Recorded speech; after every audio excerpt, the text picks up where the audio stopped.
بسم اللہ الرحمن الرحیم۔ گمنام ہیروز کے معزز ناظرین و سامعین، السلام علیکم۔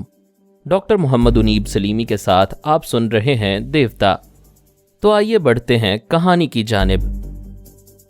یہ قربانی دینے سے پہلے ہی میری بیوی اور میرے پیارے بچوں کے لیے نیو یارک کے سب سے مہنگے علاقے میں ایک بنگلہ خریدا گیا ہے۔ ان کے لیے ایئر کنڈیشنڈ کاریں ہیں۔ میری بیوی کے اکاؤنٹ میں $50 لاکھ جمع کیے گئے ہیں۔ پارس نے بڑی احتیاطی تدابیر کی تھیں۔ وہ ہر پہلو سے چوکنا تھا، اس کے باوجود وہ موت کے منہ میں سفر کر رہا تھا۔ جب ہیلی کاپٹر کافی بلندی پر پہنچ گیا تو پائلٹ نے پارس کو مخاطب کرتے ہوئے بتایا کہ اس کا پاؤں ایک ایسے بٹن پر ہے جس پر دباؤ ڈالتے ہی ایک دھماکہ ہوگا اور ہیلی کاپٹر کے ساتھ ان کے چیتھڑے اڑ جائیں گے۔ پائلٹ کی توقع کے خلاف پارس پرسکون تھا۔ اس نے پوچھا، اگر ایسی بات ہے تو دیر کیوں کر رہے ہو؟ مجھے دھمکی کیوں دے رہے ہو؟ جب تمہیں مجھ سے اتنی محبت ہے کہ میرے ساتھ جان دے رہے ہو تو دیر نہ کرو، اور جب دیر کر رہے ہو تو اس کی کوئی خاص وجہ ہوگی۔ میں وہ وجہ معلوم کرنا چاہتا ہوں، اگر تم بتانا چاہو۔ پائلٹ نے کہا، میں معلوم کرنا چاہتا ہوں تم نے اپنے چہرے پر کس کا میک اپ کر رکھا ہے۔ ابھی ہم دونوں مر جائیں گے، میں کسی کا بھی میک اپ کروں کیا فرق پڑتا ہے؟ اگر بتا دو تو کیا حرج ہے؟ ہم دونوں اچھے موڈ میں ہیں، اچھے ماحول میں خودکشی کریں گے۔ بیٹے پائلٹ، صاف کیوں نہیں کہتے کہ تمہارے پاس ایک ٹرانسمیٹر آن ہے؟ اس کے ذریعے ہماری گفتگو بہت دور تک تمہارے آدمی سن رہے ہیں اور معلوم کرنا چاہتے ہیں کہ میں کس کے میک اپ میں ہوں، کہاں جا رہا ہوں اور کیا کر رہا ہوں۔ تم غلط سمجھ رہے ہو، میرے پاس کوئی ٹرانسمیٹر نہیں ہے۔ میں تمہاری بات کو غلط ثابت کرنے کے لیے اپنی جگہ سے اٹھ نہیں سکتا۔ اٹھنا چاہوں گا تو تم بٹن دبا دو گے، لہٰذا مجھے جتنی سانسیں مل رہی ہیں انہیں غنیمت جان کر جو میری سمجھ میں آ رہا ہے وہ میں کہہ رہا ہوں۔ میں جانتا ہوں کہ ابھی تمہارے ساتھ مر جاؤں گا۔ میرے مرنے کے بعد جو لوگ تمہارے ٹرانسمیٹر کے ذریعے ہماری گفتگو سن رہے ہیں وہ اس بات کا اندازہ لگائیں گے کہ میری منزل کہاں تھی اور میرے پیچھے پیچھے ٹیلیپیتھی جاننے والے والدین کہاں تک پہنچنے والے تھے۔ پائلٹ نے کہا، میں مانتا ہوں تم بہت ہی ذہین ہو، مجھے افسوس ہے کہ یہ ذہانت اب تباہ ہو رہی ہے۔ اس سے پہلے کہ وہ بٹن دباتا، اچانک میں نے اور رسونتی نے محسوس کیا کہ وہ ساکت ہو گیا ہے، سانسیں لے رہا ہے، آنکھیں کھلی ہوئی ہیں، ہیلی کاپٹر کو پرواز کرتے ہوئے دیکھ رہا ہے، پارس کی آواز بھی سن رہا ہے، اس کے باوجود اپنی جگہ سے حرکت کرنے کے قابل نہیں رہا تھا۔ ایسی حالت میں وہ اپنے پاؤں تلے بٹن کیا دباتا، ایک انگلی بھی نہیں ہلا سکتا تھا۔ پتہ نہیں پارس کیا کر رہا تھا۔ رسونتی نے کہا، فرہاد، اس پائلٹ کے ساکت دماغ کو ذرا حرکت دے کر دیکھنے کی کوشش کرو، پارس کیا کر رہا ہے؟ میں نے رسونتی سے کہا، ایسی حماقت نہ کرنا، اگر تم اس کے دماغ کو متحرک کرو گی تو یہ پہلی فرصت میں بٹن کو دبا دے گا۔ رسونتی نے پوچھا، یہ اچانک ساکت کیسے ہو گیا؟ پارس اول آخر سونیا کا بیٹا ہے، یہ اپنی ماما کے ہتھ کنڈے آزماتا ہے۔ اس کے پاس ایک ننھی سی نلکی ہے اور اس نلکی کے اندر ایک ایسی سوئی ہے جو کسی کے جسم میں پیوست ہو جائے تو اسے اعصابی طور پر بالکل ناکارہ کر دیتی ہے، جیسا کہ تم اس پائلٹ کو دیکھ رہی ہو۔ پارس کے منہ میں یقیناً وہ نلکی تھی۔ اس نے ہلکی سی پھونک ماری اور سوئی نکل کر پائلٹ کی گردن میں پیوست ہو گئی۔ میری بات ختم ہوتے ہی اس ٹرانسمیٹر سے آواز آنے لگی جو پائلٹ کی گردن سے لٹک رہا تھا۔ کوئی اس پائلٹ کو مخاطب کرتے ہوئے کہہ رہا تھا، تم خاموش کیوں ہو گئے؟ ہم دھماکہ سننا چاہتے ہیں، ہیلی کاپٹر کی تباہی کی آواز سننا چاہتے ہیں، فوراً بٹن دباؤ۔ پارس نے اس ٹرانسمیٹر کے قریب جھک کر کہا، میں ڈائنامائٹ کے تار الگ کر چکا ہوں، اگر ایسا نہ کرتا تب بھی تمہارا یہ آدمی بٹن نہیں دبا سکتا تھا۔ میں نے اسے ابھی زندہ رکھا ہے لیکن وہ مردے سے بدتر ہے، اب یہ کبھی نہیں بولے گا۔ میں اسے ہیلی کاپٹر کے باہر موت کی پستیوں میں پھینک رہا ہوں۔ ٹرانسمیٹر سے آواز آئی، رک جاؤ، ایسا نہ کرنا، پہلے ہماری بات سن لو ورنہ پچھتاؤ گے۔ میں پیدا ہو کر پچھتا رہا ہوں، جب سے دنیا میں آیا ہوں تم لوگ میرا پیچھا نہیں چھوڑ رہے ہو۔ میں تمہارے آدمی کو پارسل کر رہا ہوں، ہو سکے تو اسے وصول کر لو۔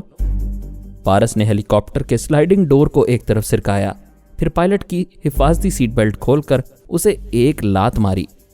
وہ سیٹ کے دوسری طرف سے لڑکتا ہوا باہر کی طرف جھکا، پھر گہری پستیوں کی طرف جانے لگا۔ میں اپنی جگہ حاضر ہو گیا۔ رسونتی میرے دماغ میں موجود تھی۔ اس نے پوچھا، یہ کیا ہوا؟ وہی جو ہونا چاہیے، تمہارا بیٹا اس الماری کے قریب جانے والا نہیں تھا، لیکن تم نے اس کی چال نہیں سمجھی، وقت سے پہلے ہی اسے ٹوک دیا۔ میں نے ایسی حماقت نہیں کی، میں جانتا تھا وہ کسی تدبیر سے بچ نکلے گا، اور تم نے دیکھ لیا کہ وہ خطرے سے باہر ہے۔ ہم ٹیلی پیتھی جاننے والے ماں باپ ساری دنیا کے کام آ سکتے ہیں، اپنے بچوں کے کام نہیں آ سکتے، اور نہ ہی وہ ہمیں کام آنے کا موقع دیں گے۔ فرہاد، میں بہت پریشان ہوں، کسی طرح جیری جیکب تک پہنچنا چاہتی ہوں۔ وہ کمینہ میرے بیٹے کو نقصان پہنچا سکتا ہے۔ تمہارا بیٹا وقتی طور پر تمہاری پہنچ سے دور ہو گیا ہے، لیکن وہ ہمیشہ دور نہیں رہے گا۔ جاؤ، عقل سے کام لو، کوئی تدبیر سوچو۔ اس پر عمل کرتی رہو گی تو بیٹے کے قریب پہنچتی رہو گی، لیکن آئندہ ایسی حماقت نہ کرنا کہ اسے خطرے میں دیکھ کر بے اختیار بول پڑو اور اسے پتہ چل جائے کہ تم اس کی نگرانی کر رہی ہو۔ میں آئندہ ایسی غلطی نہیں کروں گی۔ بتاؤ اب مجھے کیا کرنا چاہیے؟ سب سے پہلے فرنینڈو سے رابطہ قائم کرو۔ اس سے کہو تمہیں ایسے چند آدمیوں کی ضرورت ہے جو بہت ہوشیار اور ایکشن سے بھرپور ہوں، سانس روک لیتے ہوں۔ تم ان کے دماغوں میں کوڈ ورڈز مقرر کر کے جایا کرو گی اور انہیں نیو یارک میں پارس کی تلاش پر مامور کرو گی۔ کیا ضروری ہے کہ وہ نیو یارک میں ہی رہے گا؟ جب تک جیری جیکب وہاں رہے گا، پارس بھی وہ شہر نہیں چھوڑے گا۔ تم کیسے کہہ سکتے ہو کہ جیکب بھی نیو یارک میں ہی رہے گا؟ دیکھو، ہمارے پاس وہی ایک شہر ہے جہاں ہم ان دونوں پر نظر رکھ سکتے ہیں۔ جیری جیکب کا ایک بہت بڑا 5 اسٹار ہوٹل ہے اور بھی پتہ نہیں کتنے کاروبار ہوں گے۔ وہ اپنے تمام خفیہ اڈوں کو فوراً ہی چھوڑ کر نہیں جا سکے گا، اور فوری طور پر چلا بھی گیا تو جلد ہی لوٹ آئے گا۔ فی الحال ہماری نظروں میں وہی ایک شہر ہے۔ تم اتنی بحث کرنے کے بجائے فرنینڈو سے رابطہ قائم کرو اور اپنے کام کے آدمی تلاش کرو۔ رسونتی چلی گئی۔ میں اس شخص کے دماغ میں پہنچ گیا جو پائلٹ کے ٹرانسمیٹر سے بول رہا تھا۔ وہ اسرائیلی انٹیلیجنس کا ایک آدمی تھا، فرانس کی پولیس فورس میں ایک جونیئر آفیسر کی حیثیت سے ملازمت کر رہا تھا۔ اسے یقین تھا کہ پارس ہمیشہ کے لیے ختم ہو جائے گا، لیکن بازی پلٹ گئی تھی اور وہ پریشان ہو رہا تھا۔ میں نے اسے مخاطب کیا تو وہ ایک دم سے اچھل کر کھڑا ہو گیا، دونوں ہاتھوں سے سر کو تھام کر بولا، کون؟ فرہاد صاحب، تم میرا انتظار کر رہے تھے۔ ظاہر ہے اب بازی پلٹ گئی ہے اور ٹرانسمیٹر پر تم نے اپنی آواز سنا دی ہے، تو یقیناً میں ہی تمہارے پاس پہنچوں گا۔ وہ خوف سے زرد پڑ گیا۔ اسے اپنے سامنے موت نظر آ رہی تھی۔ میں اس کے دماغ کو پڑھ رہا تھا۔ اس کی سوچ نے بتایا ابھی تک اس نے رپورٹ مکمل نہیں کی ہے۔ وہ اتنا تو جانتا تھا کہ ہیلی کاپٹر میں پارس سفر کرنے والا ہے اور اس کی منزل استنبول ہے، لیکن وہ کسی یہودی نوجوان کے میک اپ میں ہے یہ نہیں جانتا تھا۔ جب سے انہوں نے جو اور پارس کو اغوا کیا تھا، تب سے وہ اس دہشت میں مبتلا تھے کہ فرہاد کی طرف سے انتقامی کارروائی ہوگی۔ انہیں خدشہ تھا پارس انتقامی کارروائی کے لیے ہی اس ہیلی کاپٹر میں سفر کر رہا ہے۔ بہرحال اسرائیلی جاسوس کے دماغ سے جو کچھ معلوم ہوا اس سے مجھے اطمینان ہوا۔ وہ پارس کے منصوبے کے متعلق کچھ نہیں جانتا تھا، صرف اسے شبہ تھا کہ ہماری طرف سے انتقامی کارروائی کا آغاز ہو چکا ہے۔ اگر پارس کو مار ڈالا جائے تو سپر ماسٹر اور اسی کے اعلیٰ حکام اسرائیلیوں سے خوش ہو جائیں گے، کیونکہ ایک پارس نے ان کی دوسری ٹرانسفارمر مشین کو تباہ کر دیا تھا۔ میں نے اسرائیلی جاسوس سے کہا، تم میرے بیٹے کو اس لیے مار ڈالنا چاہتے تھے کہ ہم انتقامی کارروائی نہ کریں اور تم لوگوں سے خوفزدہ ہو جائیں۔ دوسرا، تم سپر ماسٹر وغیرہ کو خوش کر کے ان سے زیادہ مراعات حاصل کرنا چاہتے تھے۔ ان میں سے تمہاری کوئی خواہش پوری نہ ہو سکی اور نہ ہی آئندہ پوری ہوگی۔ ویسے میں تمہاری آخری خواہش پوری کر سکتا ہوں۔ بولو، مرنے سے پہلے کیا چاہتے ہو؟ وہ انکار میں ہاتھ ہلاتا ہوا پیچھے ہٹا اور دیوار سے جا کر ٹک گیا، پھر بولا، تم زبان کے پکے ہو۔ میری آخری خواہش ہے کہ مجھے نہ مارو۔ میں زبان کا پکا ہوں۔ میں نے وعدہ کیا ہے کہ تمہاری آخری خواہش پوری کروں گا، لہٰذا تمہیں نہیں ماروں گا۔ تم یہاں سے نکلو اور اپنے آپ کو فرانسیسی پولیس کے اعلیٰ افسران کے حوالے کر دو۔ وہ نہیں جانا چاہتا تھا۔ میں نے اس کے دماغ پر قبضہ جمایا۔ اس کے کمرے میں ٹرانسمیٹر اور جو خفیہ کاغذات رکھے ہوئے تھے ان سب کو ان کی جیب میں رکھوایا، پھر وہاں سے دوڑاتا ہوا باہر لایا۔ وہ کار میں آ کر بیٹھ گیا، پھر اسے سٹارٹ کر کے میری مرضی کے مطابق ڈرائیو کرتا ہوا پولیس کے ایک اعلیٰ افسر کے بنگلے میں پہنچ گیا۔ میں نے اعلیٰ افسر سے کہا، میں فرہاد علی تیمور بول رہا ہوں، یہ اسرائیلی انٹیلیجنس کا جاسوس ہے اور آپ کے محکمے میں چھپ کر اپنے وطن اور اپنی قوم کے لیے کام کر رہا ہے۔ آپ لوگوں کو دھوکہ دیتا آ رہا ہے۔ میں نے وعدہ کیا ہے میں اسے جان سے نہیں ماروں گا، لیکن غدار کی سزا تو موت ہوتی ہے۔ اس غدار کے سلسلے میں آپ کا قانون جو سزا تجویز کرتا ہے اسے فوراً دیں، تاکہ اس کے دماغ کی باتیں ٹرانسمیٹر وغیرہ کے ذریعے اس کے حکام تک نہ پہنچیں۔ اگر انہیں کچھ معلوم ہو گیا تو میرے بیٹے کے لیے مشکلات پیدا ہوں گی۔ اعلیٰ افسر نے کہا، فرحاد صاحب آپ اپنے وعدے کے پابند ہیں، پلیز مسٹر آرمر کو میرے پاس بھیج دیجئے۔ میں نے آرمر سے کہا۔ وہ اعلیٰ افسر کے پاس پہنچ گیا۔ اس افسر نے کہا، مسٹر فرحاد تو اس غدار کو موت کی سزا نہیں دیں گے اور اس کا جلد از جلد مر جانا لازمی ہے، لہٰذا آپ اس کے دماغ پر قبضہ جما کر اسے لے جائیں اور اس کے ہی ریوالور سے اسے خودکشی کرنے پر مجبور کر دیں، اس طرح ہم قانونی کارروائیوں میں نہیں پڑیں گے۔ آرمر نے اس کے دماغ پر قبضہ جمایا، پھر اسے وہاں سے دوڑاتا ہوا لے گیا۔ مجھے اس طرف سے اطمینان ہو گیا، فی الحال کوئی دشمن یہودی پارس کے راستے کی دیوار نہیں بن سکتا تھا۔ میں نے فرانسیسی جاسوس البرٹو کو مخاطب کیا۔ اس نے کہا، فرمائیے جناب، میں حاضر ہوں۔ پارس استنبول واپس آ رہا ہے، شاید وہ تمہارے پاس آئے یا ہو سکتا ہے اپنا راستہ بدل دے۔ میں ڈان مورس کی فیملی کے متعلق معلومات حاصل کرنا چاہتا ہوں۔ جناب، مجھے جس حد تک معلومات حاصل ہیں وہ میں آپ کو سنا رہا ہوں۔ اس کی ضرورت نہیں ہے، تمہیں ڈان مورس کے بنگلے کا ٹیلی فون نمبر معلوم ہے، وہ نمبر ڈائل کرو۔ دوسری طرف سے جو بھی بولے گا میں اس کی آواز سن کر اس کے پاس پہنچ جاؤں گا اور خود ہی معلومات حاصل کر لوں گا۔ اس نے میری ہدایات پر عمل کیا، ریسیور اٹھا کر نمبر ڈائل کیے۔ تھوڑی دیر بعد کسی نے دوسری طرف سے ریسیور اٹھا کر کہا، ہیلو۔ البرٹو نے پوچھا، کیا مسٹر ٹام مورس موجود ہیں؟ میں ٹام مورس بول رہا ہوں۔ میں نے کہا، البرٹو ریسیور رکھ دو۔ اس نے ریسیور رکھا تو میں ٹام مورس کے دماغ میں پہنچ گیا۔ وہ ریسیور کان سے لگائے ہیلو ہیلو کہہ رہا تھا، کریڈل کو ہاتھ سے کھڑکھڑا رہا تھا۔ پھر اس نے بڑبڑاتے ہوئے ریسیور رکھ دیا۔ اپنی وائف سے کہنے لگا، پورا ایک دن گزر گیا ہے، ایک رات بھی گزر چکی ہے اور اس کمبخت ڈان کا کوئی پتہ نہیں چل رہا ہے، معلوم نہیں کہاں مر گیا ہے۔ اس کی وائف نے کہا، اس کے مرنے کی بات نہ کرو، اگر اسے کچھ ہو گیا تو اس کی تمام دولت، جائیداد اور لاکھوں ڈالر پیدا کرنے والی سٹیل مل سرکاری تحویل میں چلی جائے گی، ہم منہ دیکھتے رہ جائیں گے۔ وہ میاں بیوی آپس میں باتیں کر رہے تھے۔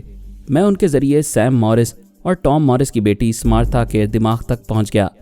کسی کو مخاطب نہیں کیا، اس کی ضرورت ہی نہیں تھی۔ میں صرف ان کے پاس رہ کر اپنے بیٹے کی نگرانی کرنا چاہتا تھا۔ مجھے یقین تھا پارس اس بنگلے میں آئے گا۔ مجھے اب دوسرے بیٹے کی فکر تھی۔ میں نے رسونتی سے پوچھا، تم کیا کر رہی ہو؟ تم خود ہی فرنینڈو کے پاس پہنچ کر باتیں کرو، میں بھی اس کے دماغ میں موجود رہوں گی۔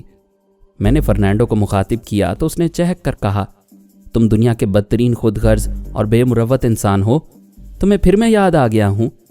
زیادہ باتیں نہ بناؤ، ابھی رسونتی نے تم سے کیا کہا ہے؟ میں نے بھابھی کو اس کا معقول جواب دے دیا ہے۔ دیکھو بھائی، ایک طرف تمہاری دوستی عزیز ہے، دوسری طرف تمہارا بیٹا ہونے والا داماد ہے۔ میں نے اسے جو زبان دی ہے اس سے پھر نہیں سکتا، اس لیے جو کر رہا ہوں وہ تم سے کہہ نہیں سکتا۔ ہم دونوں میاں بیوی تمہارے دماغ میں چھپ کر ساری معلومات حاصل کر لیں گے۔ تب کیا ہوگا تم دونوں کبھی نہیں معلوم کر سکو گے۔ میں نے پارس کے لیے چند ایسے لوگوں کا انتظام کیا ہے جو یوگا کے ماہر ہیں، بہت ذہین اور بدترین قسم کے مکار ہیں اور اسی طرح وفادار بھی ہیں۔ میں نے ان سے کہہ دیا ہے آئندہ مجھ سے کبھی رابطہ قائم نہ کریں، تمہاری زندگی صرف پارس بیٹے کے لیے وقف ہے، لہٰذا اب وہ تمام لوگ جو میری طرف سے بھیجے گئے ہیں میری طرف کبھی واپس نہیں آئیں گے، اور نہ ہی میں جانتا ہوں کہ وہ کہاں گئے ہیں اور کس طرح پارس سے ان کا رابطہ قائم ہو رہا ہے۔ اگر یقین نہ ہو تو میرے دماغ میں آؤ اور چپ چاپ جتنی معلومات حاصل کر سکتے ہو کرتے رہو، تم دونوں کو ناکامی ہوگی۔ میں نے پوچھا، کیا تمہیں یہ منظور ہے کہ تمہارا ہونے والا داماد خطرات سے دو چار ہوتا رہے، خدا نخواستہ اسے کوئی نقصان پہنچے اور ہم ٹیلی پیتھی کے ذریعے اس کی کوئی مدد نہ کر سکیں؟ فرنینڈو نے پریشان ہو کر کہا، یار میری سمجھ میں نہیں آتا میں کیا کروں، میں کبھی نہیں چاہوں گا کہ میرا پارس بیٹا خطرات سے دو چار ہوتا رہے، لیکن میں اپنی زبان سے مجبور ہوں، اپنے بیٹے کو ناراض بھی نہیں کرنا چاہتا۔ تم کوئی اور تدبیر کرو۔ تم یقین کرو اگر میں تمہارا ساتھ دینا چاہوں گا تب بھی اپنے ان آدمیوں تک نہیں پہنچ سکوں گا، وہ اب پارس بیٹے کے ساتھ لگے ہوئے ہیں۔ رسونتی نے پوچھا، آپ ہمارے لیے کیا کر سکتے ہیں؟ بھابھی میری جان حاضر ہے، حکم دیجئے، میں کیا کروں؟ میں نے کہا، ہم تمہاری امانت اپنے پاس نہیں رکھ سکتے، میں اسے تمہارے پاس بھیج رہا ہوں۔ وہ چونک کر بولا، تم کیا کہنا چاہتے ہو؟ تمہاری بیٹی فرزانہ ہمارے پاس ہے، جب بیٹا ہی ہمارے بس میں نہیں ہے تو ہم بہو کو کیوں اپنے پاس رکھیں؟ اس نے آج تک آزادانہ زندگی گزاری ہے۔ بابا صاحب کے ادارے میں اس کا دم گھٹنے لگے گا، لہٰذا وہ واپس آ رہی ہے۔ رسونتی نے کہا، فرہاد یہ کیا کہہ رہے ہو؟ میں اپنی بہو کو واپس نہیں جانے دوں گی۔ میں نے ڈانٹ کر کہا، تم خاموش رہو، میں نے جو کہہ دیا وہی ہوگا۔ فرنینڈو نے کہا، ابے او فرہاد کے بچے، کہیں تمہارا دماغ تو خراب نہیں ہو گیا؟ تم ایسے وقت میری بیٹی کو یہاں بھیجو گے جب تمہارا بیٹا کسی ٹیلیپیتھی جاننے والے دشمن سے ٹکرانے جا رہا ہے۔ اگر وہ دشمن فرزانہ کے دماغ میں پہنچے گا تو اسے تمہارے بیٹے کی سب سے بڑی کمزوری بنا لے گا۔ کیا تم اپنے بیٹے کو کمزور بنانا چاہتے ہو؟ میں نے رابطہ ختم کر دیا، اس کی بات کا جواب نہیں دیا۔ رسونتی کو بھی اپنے پاس بلا لیا۔ وہ ناراض تھی بلکہ غصے میں تھی۔ کہہ رہی تھی، میں ایسا نہیں ہونے دوں گی، فرزانہ ہرگز واپس نہیں جائے گی۔ کیوں نہیں جائے گی؟ کیا تم نے فرنینڈو کی بات نہیں سنی؟ موٹی سی عقل سے بھی یہ سوچا جا سکتا ہے کہ جیری کسی وقت بھی فرزانہ کے دماغ میں پہنچ سکتا ہے۔ میں نے مسکراتے ہوئے پوچھا، کیا ہم دونوں فرزانہ کے دماغ میں نہیں رہتے؟ جب جیری جیکب اس کے پاس آئے گا تو کیا ہم سے بچ کر جا سکے گا؟ رسونتی نے ایک گہری سانس لی، پھر کہا، او خدایا، میں تو جذبات میں بھول ہی گئی تھی کہ فرزانہ کے ذریعے ہم جیکب کو ٹریپ کر سکتے ہیں۔ پھر جیکب تک پہنچنے کا مطلب یہی ہوگا کہ ہم اپنے بیٹے کی حفاظت چپ چاپ کرتے رہیں گے۔ او فرہاد، میں کتنی خوش ہوں، تمہاری کھوپڑی میں شیطان بھرا ہوا ہے، کتنی جلدی تدبیر سوچ لیتے ہو۔ میں نے اس سے پوچھا، کیا یہ تم میری تعریف کر رہی ہو؟ وہ ہنسنے لگی۔ میں نے کہا، میں نے اپنے بیٹے کی نگرانی کے انتظامات کر لیے ہیں، اب تم اپنے بیٹے کے سلسلے میں مصروف ہو جاؤ، خدا حافظ۔ رسونتی چلی گئی۔ ہمارے حالات کچھ بدل سے گئے تھے۔ پہلے دشمن ہمیں چین سے بیٹھنے نہیں دیتے تھے، اب ہمارے دن رات، چین و آرام اور تمام مصروفیات دونوں بیٹوں میں تقسیم ہو رہی تھی۔ اگرچہ وہ ہمارے بیٹے تھے مگر ہم ٹیلیپیتھی جاننے والوں کے لیے ایک زبردست چیلنج بن گئے تھے۔ پارس نے استنبول کی سرحد میں داخل ہوتے ہی ہیلی کاپٹر کو ایک ویرانے میں اتار دیا۔ اس جگہ کا پہلے ہی انتخاب ہو چکا تھا۔ وہاں فرانس کا ایک سیکرٹ ایجنٹ اپنے ماتحتوں کے ساتھ موجود تھا۔ ان کے پاس گاڑیاں بھی تھیں۔ پارس نے ایک گاڑی لی، پھر وہاں سے شہر کی طرف چل پڑا۔ وہ ہیلی کاپٹر فلائنگ کلب کے علاوہ کسی دوسری جگہ نہیں اتارا جا سکتا تھا۔ یہ سراسر قانون کے خلاف تھا۔ اب وہ ہیلی کاپٹر وہاں کیوں اتارا گیا؟ اس کی جواب دہی کی ذمہ داری سیکرٹ ایجنٹ پر تھی۔ پارس شہر پہنچ کر ایک جگہ گاڑی کھڑی کر کے اتر گیا، گاڑی کو وہیں چھوڑا اور دور تک پیدل چلنے لگا۔ اس نے ڈان مورس کا وہی لباس پہن رکھا تھا جسے پہن کر وہ اپنے گھر سے فرار ہوا تھا۔ چہرہ تو ہو بہو اسی کا ہو چکا تھا۔ اسے تلاش کرنے والے کہیں بھی دیکھ سکتے تھے اور اسے پکڑ کر اپنے ساتھ لے کر جا سکتے تھے۔ وہ ایک اوپن ریسٹورانٹ میں آ کر بیٹھ گیا۔ صبح کا ناشتہ کرنے کے بعد کافی پینے لگا۔ 1 گھنٹہ گزر چکا تھا اور کسی بھی تلاش کرنے والے سے سامنا نہیں ہو رہا تھا۔ کافی پینے کے بعد اس نے کاؤنٹر پر آنے کے بعد کہا، مسٹر، میرا نام ڈان مورس ہے۔ میں کل سے بھوکا تھا، میری جیب میں 1 پیسہ نہیں تھا۔ کسی سے مانگتے ہوئے مجھے شرم آ رہی تھی، اس لیے میں نے آپ کے ریسٹورانٹ میں آ کر مفت ناشتہ کیا اور کافی پی لی ہے۔ آپ چاہیں تو مجھے پولیس اسٹیشن بھیج سکتے ہیں یا میرے رشتہ داروں کا پتہ لگا سکتے ہیں۔ ریسٹورانٹ کے مینیجر نے کاؤنٹر کے پیچھے سے نکل کر اسے سر سے پاؤں تک دیکھا، پھر پوچھا، تمہارے رشتہ دار کہاں ہیں؟ اسی شہر میں ہیں۔ تمہارا گھر کہاں ہے؟ یہی مجھے یاد ہوتا تو میں کل سے بھوکا کیوں رہتا؟ میں اپنے گھر کا پتہ بھول گیا ہوں۔ مینیجر نے کہا، جوان، تم کوئی زبردست چال باز ہو یا پھر بہت ہی معصوم ہو اور تمہارا حافظہ کمزور ہے۔ میں ابھی پولیس اسٹیشن فون کرتا ہوں۔ تھوڑی دیر بعد وہ ریسیور اٹھائے کسی پولیس آفیسر سے بات کر رہا تھا۔ پھر اس نے ریسیور کے ماؤتھ پیس پر ہاتھ رکھ کر پارس سے پوچھا، تمہارا نام کیا ہے؟ ڈان مورس۔ تمہارے رشتہ داروں کا نام کیا ہے؟ میرے ایک انکل کا نام ٹام مورس اور دوسرے انکل کا نام سیم مورس ہے۔ مینیجر نے یہی باتیں ریسیور پر دہرائیں، پھر چند لمحوں کے بعد حیرانی سے پارس کو تکنے لگا۔ ریسیور پر کہنے لگا، یس سر، آپ تشریف لائیں، میں ان صاحب کو یہاں بٹھا کر رکھتا ہوں۔ اس نے ریسیور رکھ کر کہا، ارے آپ تو بہت دولت مند ہیں۔ وہ پولیس افسر کہتا ہے آپ کے چچا کل سے آپ کو تلاش کر رہے ہیں، یہاں تشریف رکھیں۔ اور کچھ کھانا چاہتے ہیں؟ پارس نے ایک طرف بیٹھتے ہوئے کھانے سے انکار کیا۔ تھوڑی دیر بعد پولیس کی ایک گاڑی آ کر رک گئی۔ ایک افسر 4 سپاہیوں کے ساتھ آیا، پھر پارس کو دیکھتے ہوئے بولا، اوہ یو ایڈوینچر لونگ بوائے، تم نے اپنی مہم جو طبیعت کے باعث سب کو پریشان کر رکھا ہے۔ آخر تم 1 دن اور 1 رات تک کس ایڈوینچر میں مصروف رہے؟ چلو ہمارے ساتھ۔ پارس نے پوچھا، مجھے کہاں لے کر جاؤ گے؟ ارے اب بھی پوچھ رہے ہو؟ تمہیں کہاں لے کر جاؤں گا؟ تم اپنے گھر جاؤ گے۔ پارس نے سہم کر پیچھے ہٹتے ہوئے کہا، نہیں میں گھر نہیں جاؤں گا، انکل مجھے چابک سے ماریں گے، میں پولیس آفیسر ہوں، انہیں ڈانٹ ڈپٹ کر کے کہوں گا اگر کسی نے تمہیں ہاتھ بھی لگایا تو میں اسے حوالات میں پہنچا دوں گا، میں قانون کا محافظ ہوں اور تم قانون کی پناہ میں ہو، چلو۔ افسر نے اس کے بازو کو پکڑا، پھر اسے کھینچتا ہوا گاڑی تک لے گیا۔ گاڑی میں بٹھانے کے بعد بھی وہ اس کے بازو کو پکڑے ہوئے تھا، جیسے بازو چھوڑتے ہی وہ بھاگ نکلے گا۔ آدھے گھنٹے کے اندر وہ ڈان مورس کی کوٹھی کے احاطے میں داخل ہو چکے تھے۔ ٹام مورس اور سیم مورس، ٹام کی بیوی اور سمارتھا سبھی برآمدے میں کھڑے ہوئے تھے۔ ڈان مورس کو دیکھتے ہی خوشی سے کھل گئے تھے۔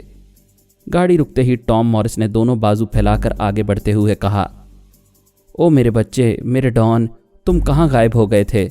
تمہارے جانے کے بعد ہم نے کھانا پینا چھوڑ دیا، ہم تمہارے لیے پچھلی رات سے جاگ رہے ہیں۔ پولیس افسر نے کہا، دیکھو ڈان، تمہارے انکل تمہیں کتنا چاہتے ہیں، تمہیں گلے سے لگا رہے ہیں، اندر چلو۔ وہ سب اندر آئے، سپاہی باہر رہ گئے تھے۔ آفیسر نے اندر پہنچتے ہی کہا، میں نے تمہارا کام کر دیا ہے، اب میرا کام کرو، میں جا رہا ہوں۔ سیم مورس نے نوٹوں کی گڈی نکال کر افسر کی طرف بڑھائی۔ اس افسر نے نوٹوں کی گڈی جیب میں رکھی، پھر وہاں سے چلا گیا۔ اس کے باہر جاتے ہی ٹام مورس نے آگے بڑھ کر پارس کی گردن دبوچ لی، پھر کہا، الو کے پٹھے، شیطان کے بچے، کل سے تو نے ہمیں پریشان کر رکھا ہے، کہاں بھاگ گیا تھا؟ کس کے پاس گیا تھا؟ کون تجھے بھگا کر لے گیا تھا؟ کون تجھے بہکا رہا ہے؟ یہ کہتے ہی اس نے پارس کے سر پر ایک زور کا ہاتھ مارا۔ وہ خواہ کتنا ہی زور کا ہاتھ مارتا، پارس پر اثر ہونے والا نہیں تھا۔ واٹسروکی نے اسے لڑنے اور دوسروں کو مارنے کی ٹریننگ دینے سے پہلے خوب مار کھانے کی ٹریننگ دی تھی، اور یہ لڑنے والوں کے لیے ضروری ہوتا ہے۔ پارس نے خوف سے تھر تھر کانپتے ہوئے کہا، انکل معاف کر دیجئے، اب ایسی غلطی نہیں کروں گا، اب کبھی گھر چھوڑ کر نہیں جاؤں گا۔ میں پوچھتا ہوں تجھے گھر سے جانے کی جرت کیسے ہوئی؟ تو نے باہر کیسے قدم نکالا؟ وہ جو نرس میرے پاس رہتی تھی، اس نے مجھے بہکایا تھا۔ ٹام کی وائف نے گریبان چھڑاتے ہوئے کہا، کیا کرتے ہو؟ یہ لڑکا 24 گھنٹے بعد واپس آیا ہے، کیا پھر اسے دہشت زدہ کرنا چاہتے ہو؟ ٹام مورس نے گریبان چھوڑتے ہوئے اسے دھکا دیا۔ اس کے دھکے کا بھی کوئی اثر نہ ہوتا، لیکن پارس جان بوجھ کر آگے جاتے ہوئے سمارتھا سے ٹکرایا اور اسے لیتا ہوا صوفے کے پاس گر پڑا۔ فرش پر گرتے ہی سمارتھا کو چوٹ آئی تھی، وہ چیخ پڑی، اس کا گریبان پکڑ کر جھنجھوڑتے ہوئے بولی، کیا تم اندھے ہو؟ تمہیں دکھائی نہیں دیتا؟ اس نے ایک زور کا تمانچہ مارنے کے لیے ہاتھ گھمایا۔ پارس نے اپنا چہرہ پیچھے ہٹا لیا۔ ماں اپنی بیٹی کو فرش سے اٹھانے کے لیے آ رہی تھی، تمانچہ اس کے منہ پر پڑا، وہ تلملا کر رہ گئی۔ بیٹی کو کچھ کہہ نہیں سکتی تھی، غصے میں پارس کو مارنے کے لیے ہاتھ اٹھایا۔ وہ ٹام کا ایک ہاتھ کھانے کے بعد برداشت کر چکا تھا، لیکن کوئی عورت اس پر ہاتھ اٹھائے یہ برداشت نہیں کر سکتا تھا۔ اس نے ہاتھ پکڑ لیا۔ ایسا پہلے کبھی نہیں ہوا تھا۔ سب دنگ رہ گئے، تعجب سے پارس کو دیکھنے لگے۔ یہ صرف چند لمحوں کی بات تھی۔ پھر سیم مورس جھنجھلا کر آگے بڑھا، یو بلڈی فول، تمہاری اتنی ہمت، تم اپنی آنٹی کا ہاتھ پکڑ رہے ہو؟ پارس اٹھ کر کھڑا ہو گیا تھا۔ سیم بہت غصے میں آیا تھا اور اتنے ہی زور سے تمانچہ مارنا چاہتا تھا۔ پارس ذرا پیچھے ہٹ گیا، تمانچے والا ہاتھ گھوما تو وہ بھی دوسری طرف گھوم گیا۔ پارس نے اس کی کمر پر لات ماری۔ وہ لڑکھڑاتا ہوا جا کر اپنے بھائی ٹام مورس سے ٹکرا گیا۔ وہ دونوں ایک صوفے پر جا گرے۔ جو ہمیشہ ظلم کرتے رہتے ہیں وہ کبھی سوچ بھی نہیں سکتے کہ کوئی ان پر ہاتھ اٹھا سکتا ہے۔ کجا یہ کہ پارس نے لات ماری تھی، یہ تو پاگل کر دینے والی بات تھی۔ وہ غصے سے جنون میں مبتلا ہو گئے تھے۔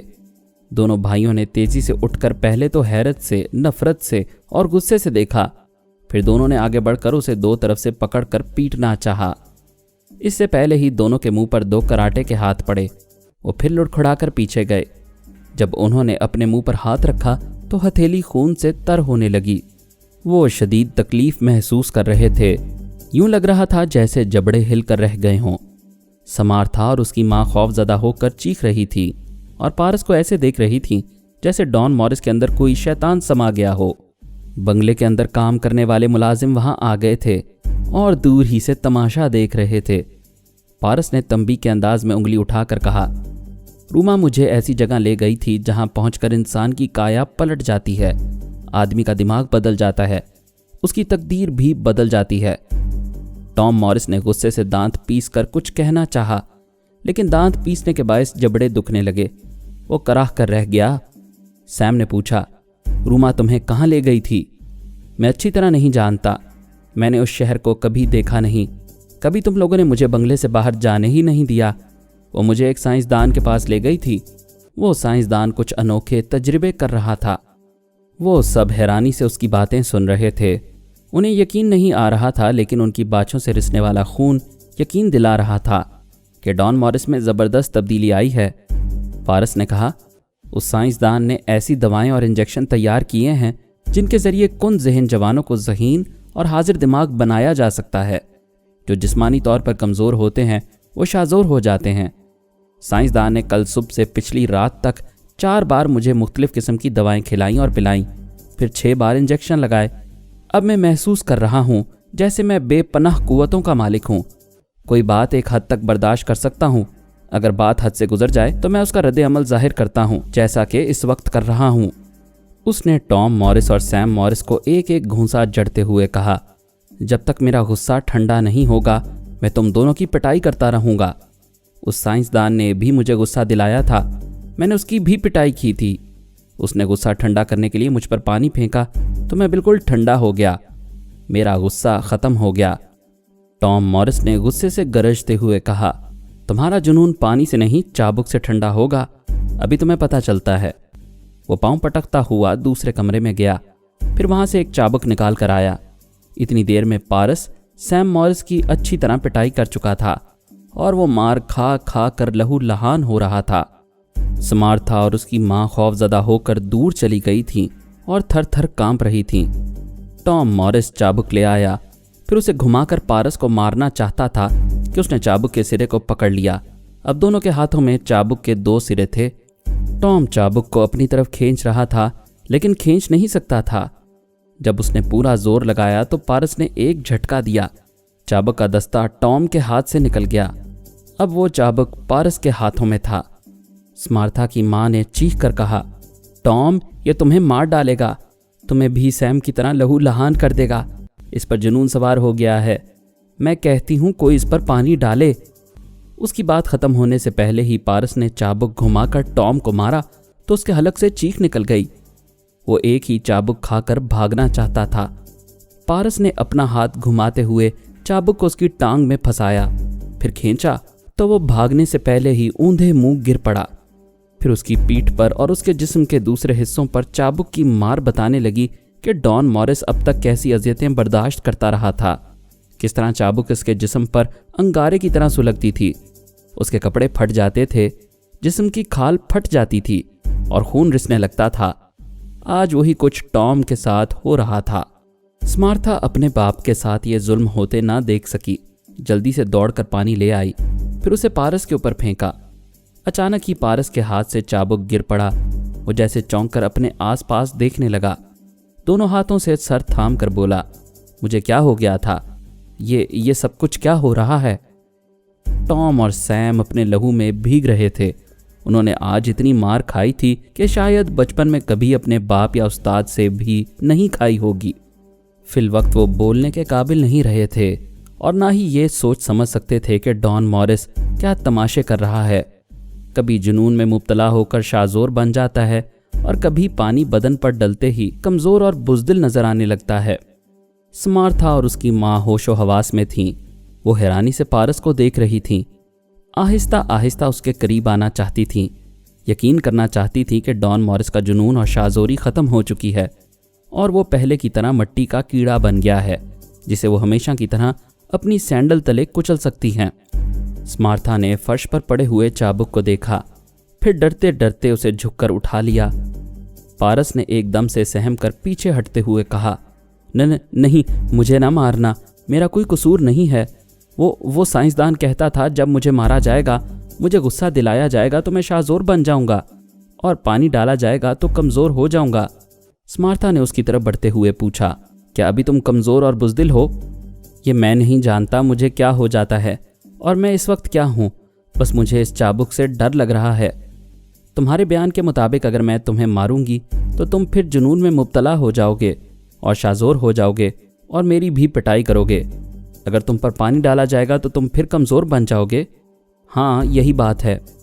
سمارتھا نے کہا، ممی ایک جگ پانی لے کر کھڑی رہیں، جیسے ہی یہ جنون میں مبتلا ہو اور میری طرف بڑھے آپ اس پر پانی پھینک دیجئے گا۔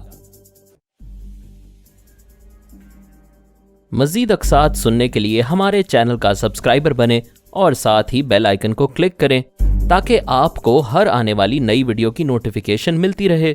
ہماری ویڈیوز کو لائک اور شیئر کریں اور ہمیں اپنی دعاؤں میں یاد رکھیے گا۔ ISI اور پاک آرمی زندہ باد، پاکستان پائندہ باد۔ ہم پھر ملیں گے انشاءاللہ ایک نئی قسط کے ساتھ، تب تک کے لیے اللہ حافظ۔